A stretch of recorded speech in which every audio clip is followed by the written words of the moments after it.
বং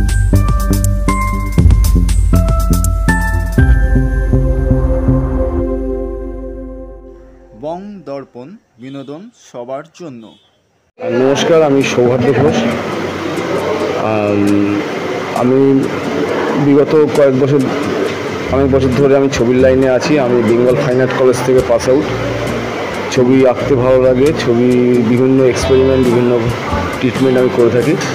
আর আমাদের এই প্রান্তিক গ্রুপ অফ আর্টিস্ট যে যৌথ প্রদর্শনীটা হচ্ছে ভাস্কর্য, পেন্টিং বা গ্রাফিক্স নিয়ে, এটা আমাদের 9তম বর্ষ।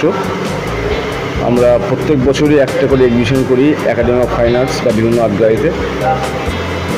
আমি মনে করি যে বছরে একটা করে আমরা যখন এক্সিবিশন করবো, তো কাজটা আমাদের সেইভাবে করতে হবে। সেটা কাজের জন্য এক্সিবিশনের জন্য কাজ নয়।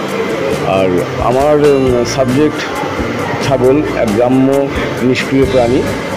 তাকে আমি তুলে ধরেছি আমার রং তুলি ক্যানভাসের মাধ্যমে। ছাগলটা আমার খুব ভালো লাগে, কারণ হচ্ছে ছাগলের যে বৈষম্য, ছাগলের যে আর্তনাদ বা চাঞ্চল্য বোধ, সেটা আমার কাছে খুব ভালো লেগেছে। যার জন্য ছাগলকে আমি আমার ক্যানভাসে তুলে ধরেছি। আর আমার মিডিয়াম হচ্ছে, আমি বিভিন্ন মিডিয়ামে কাজ করি। মূলত বেশি কাজ করি আমি অ্যাক্রিলিক, অয়েল, পেন্সিল স্কেচ, এটাতে বেশি করি।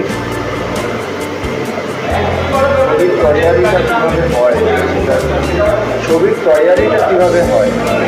এটা ছবিটা করতে পুরো এক্সপেরিমেন্ট ব্যাপার, একটা ভাবনা শক্তিরও অনেক ব্যাপার আছে।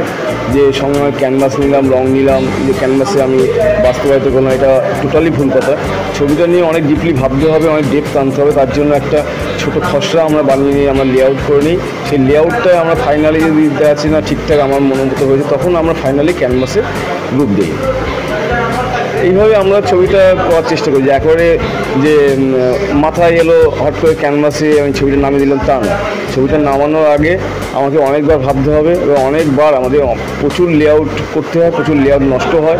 লাস্টে ফাইনালি যখন যে লেআউটটা আসে, তখন নিজের কাছে স্যাটিসফ্যাকশন হবে, তখন সেটাই আমরা ফাইনালি ক্যানভাসে নামাই।